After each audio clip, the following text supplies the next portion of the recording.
Nucleophilic, यानी ये एक तरह की न्यूक्लियोफिलिक सब्स्टिट्यूशन रिएक्शन होती है। और जो यहाँ पर 1 and 2 है, इसका मतलब होता है first order and second order reaction. तो चलिए दोस्तों शुरू करते हैं। जैसा मैंने आपको बताया, ये एक तरह की न्यूक्लियोफिलिक सब्स्टिट्यूशन रिएक्शन होती है जिसमें एक स्ट्रॉन्गर न्यूक्लियोफाइल एक वीकर न्यूक्लियोफाइल को उसकी जगह से डिस्प्लेस कर देता है और खुद उसकी जगह में इंसर्ट हो जाता है। यहाँ पर मैंने एक रिएक्शन लिखी है जिसमें ये एक न्यूक्लियोफाइल है और ये एक सबस्ट्रेट मॉलिक्यूल है। आप देख सकते हैं जो न्यूक्लियोफाइल है सबस्ट्रेट के एक एटम को रिप्लेस करके उसकी जगह में आ जाएगा। जैसे यहाँ पर न्यूक्लियोफाइल ने RX से X एटम को रिप्लेस कर दिया है और उसके जगह में खुद आ गया है और यहाँ पे एक प्रोडक्ट बन गया है और X एक लिविंग ग्रुप के रूप में अलग हो गया है। ये एक न्यूक्लियोफिलिक सब्स्टिट्यूशन रिएक्शन है जिसमें एक सबस्ट्रेट मॉलिक्यूल है मिथाइल क्लोराइड और KOH उसके साथ रिएक्ट कर रहा है। तो KOH में जो OH मॉलिक्यूल है वो एक न्यूक्लियोफाइल की तरह ऐड करेगा और Cl मॉलिक्यूल को रिप्लेस करके उसकी जगह में आ जाएगा और मिथाइल अल्कोहल एक प्रोडक्ट बन जाएगा। तो चलिए दोस्तों बात करते हैं the difference between SN1 and SN2 reaction.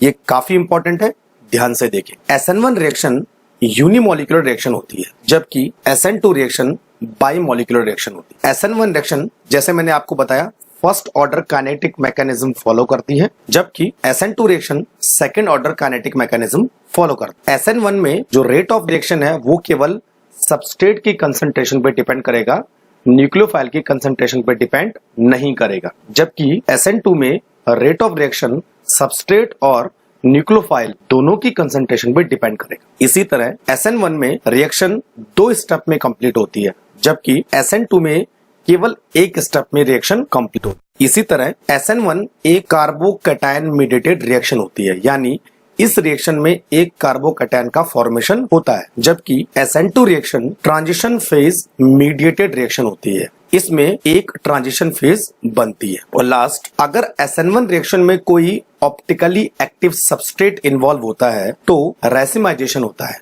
जबकि SN2 रिएक्शन में अगर कोई ऑप्टिकली एक्टिव सबस्ट्रेट इन्वॉल्व होता है तो कंपाउंड का इन्वर्जन हो जाता है। ये सारी चीजें मैं आपको 1 by 1 डिस्कस करता हूं। पहले बात करते हैं SN1 रिएक्शन। जैसे मैंने आपको बताया SN1 रिएक्शन 2 स्टेप में कंप्लीट होती है, तो मैंने स्टेप 1 लिखा है। स्टेप 1 में एक सबस्ट्रेट मॉलिक्यूल है जिसका नाम है टर्सरी ब्यूटाइल ब्रोमाइड।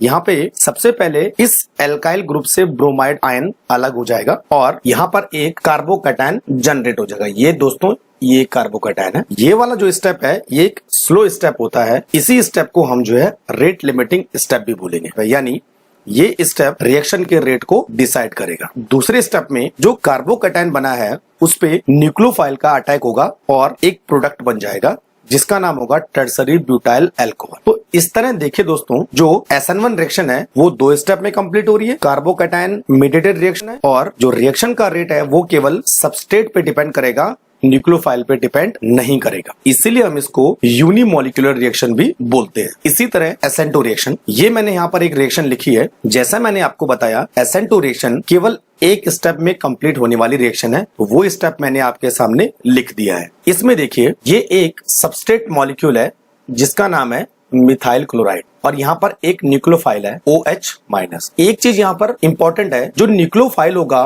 वो हमेशा लिविंग ग्रुप के बैक साइड से अटैक करेगा। यहाँ पर जो लिविंग ग्रुप है वो क्लोराइड एटम है और जो अटैकिंग रेजेंट है वो OH- है। तो यहाँ पर लिविंग ग्रुप का डायरेक्शन है राइट हैंड साइड, इसीलिए जो OH होगा वो लेफ्ट हैंड साइड से अटैक करेगा। उसके बाद एक ट्रांजिशन फेज बन जाएगी जिसमें दोनों ग्रुप OH and Cl दिखेंगे। इसका मतलब ये हुआ OH पूरी तरह से नहीं जुड़ा है और Cl पूरी तरह से नहीं निकला है। इस फेज को हम बोलेंगे ट्रांजिशन फेज।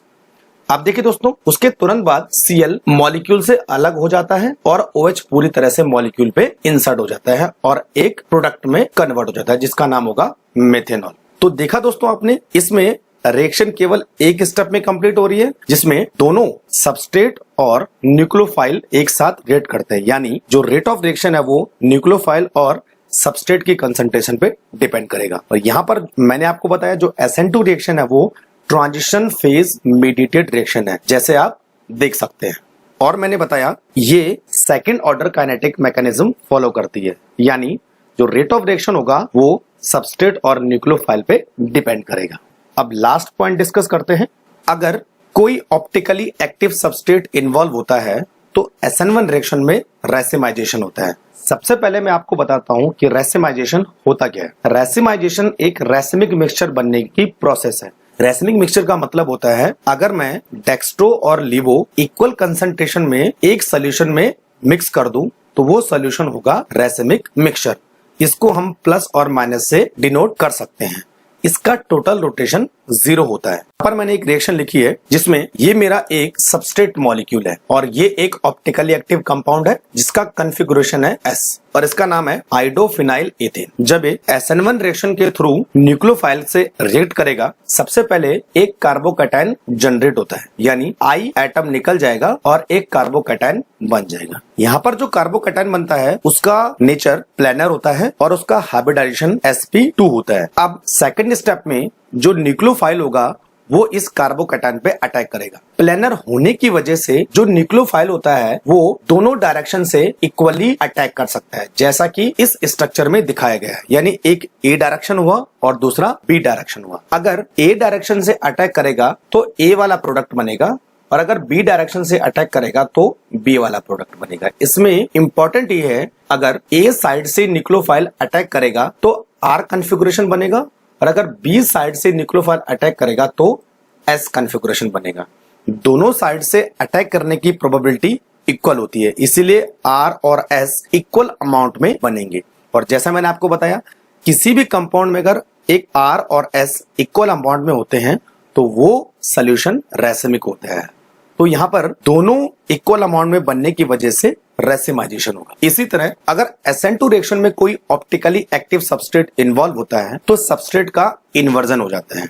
अब देखिए दोस्तों, इन्वर्जन होता क्या है। एक्चुअल में इन्वर्जन में यानी अगर मैं सबस्ट्रेट R कॉन्फ़िगरेशन वाला लेता हूं तो वो S बन जाएगा और अगर S कॉन्फ़िगरेशन वाला लेता हूं तो वो R बन जाएगा। इस रिएक्शन को देखिए, ये रिएक्शन SN2 है तो यानी ये एक ही स्टेप में कंप्लीट होगी। ये पूरा सबस्ट्रेट मॉलिक्यूल है जिसका कॉन्फ़िगरेशन है R और इसका नाम है 2-ब्रोमोब्यूटेन। अब SN2 में जो OH का अटैक होगा, यानी जो न्यूक्लियोफाइल का अटैक होगा, वो इस लीविंग ग्रुप के जस्ट बैक साइड से होगा। तो लीविंग ग्रुप ये है और OH का अटैक इस साइड से होगा। उसके बाद एक ट्रांजिशन फेज बन जाएगी जिसमें कि OH और Br दोनों अटैच दिखेंगे, यानी Br हटने वाला है और OH लगने वाला है। इस फेज को हम बोलेंगे ट्रांजिशन फेज। बाद में क्या होगा, ये Br पूरी तरह हट जाएगा इस तरह और OH पूरी तरह से मॉलिक्यूल पे इंसर्ट हो जाएगा। तो इस तरह इस मॉलिक्यूल का अगर मैं कॉन्फ़िगरेशन चेक करूं तो ये S हो जाता है और इसका नाम होगा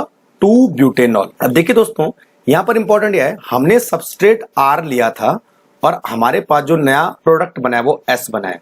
यानी जैसे मैंने आपको बताया, अगर R लेंगे तो S बन जाएगा और अगर मैंने S लिया होता तो वो R बन जाता है।